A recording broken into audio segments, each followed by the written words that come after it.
Hi, it's Will from StormTheCastle.com, and this is part 12 of my Fantasy Wall Diorama series of tutorials on how to make a diorama. And this part is about adding an electric drawbridge. Let me show you here. See, there we go. Now I'm operating a little dial to open and close that. See, so the drawbridge is opening and closing. See it? It's kind of neat. I love this kind of stuff. I love adding a little bit of automation, a little bit of pizzazz to a diorama. You know, makes it more active, interactive. And I will mount that on my control panel so people can actually operate it if they want to interact with the diorama. That's another one of the things. It isn't that hard to do. I bought a few parts, and I'll show you exactly how I do it. And it's just kind of neat. So here, I'll launch into the parts I use and how I did this. Okay, let me show you how I made this drawbridge. I already have the gap in my bridge here, and here's the little wooden piece of drawbridge that I have that goes across the gap. Now all of that's pretty easy, you know, building it up, and I'll paint that and build it up a little bit. But the important thing here is the controls of it. And so what I got is I forget how much this was. It was like $10 or $12. This is called a Micro Servo. And I also bought a little servo controller for it. See it? So what happens is I can connect this Micro Servo to the controller, power up that controller between 4 and 6 volts. So what happens is I can use that controller to control the servo. See it? It's pretty much as simple as that. Open and close the bridge.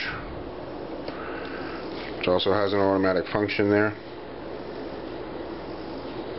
This is pretty neat. Now all I have to do is attach my bridge to that, touch things up a little bit, and then install that in the diorama, which it's going to go right back here. See? So I'll have that right back there in the back of the bridge, and that way the drawbridge will open and close. Okay, all I did was hot glue gun the little piece of wood for the drawbridge to the arm on the servo, on the Micro Servo, and I've hooked it up, and now we can check it out. So there you go. So the drawbridge opens and closes. Pretty simple.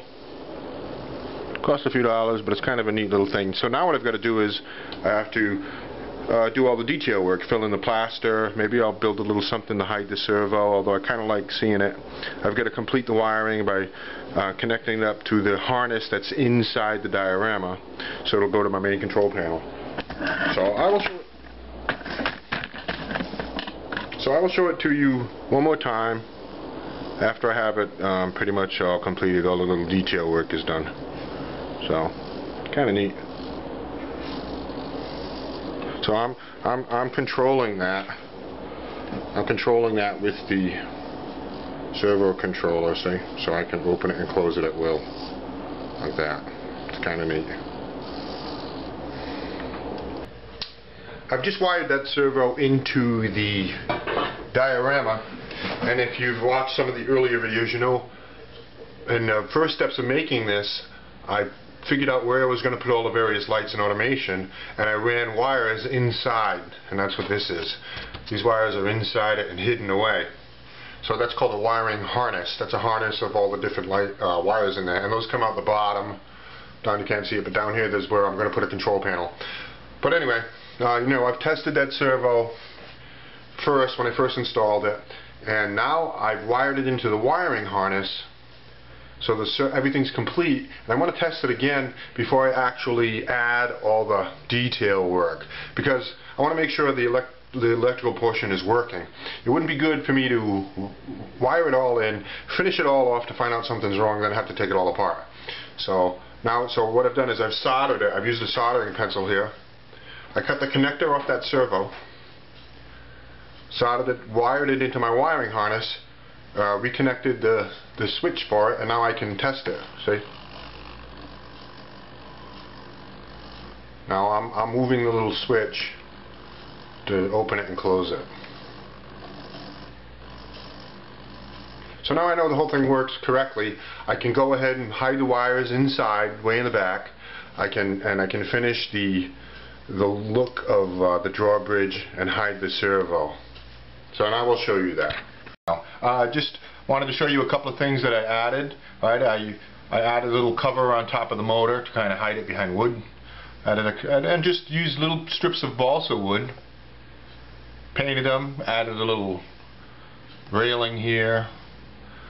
Added this section, this neat little thing, and just some detail, just a little bit of detail work makes it a little bit different, and it works perfectly fine. See, let me open this up and close it, and it'll be fun for people to operate. A drawbridge probably goes slow like this, because they're heavy. So opening up that drawbridge, now nobody has access to the castle. And close it back down, put it back down again, and there we go. So that is how to use a servo to add a little bit of electric, make a drawbridge in your castle or your diorama. Thanks for watching. Lots more stuff on my website, all kinds of diorama stuff, and a complete series of videos on how I am making this, including the gold mine, the little gold cart there, which is neat. It really moves on the railing. Ladders, and lots more coming at stormthecastle.com.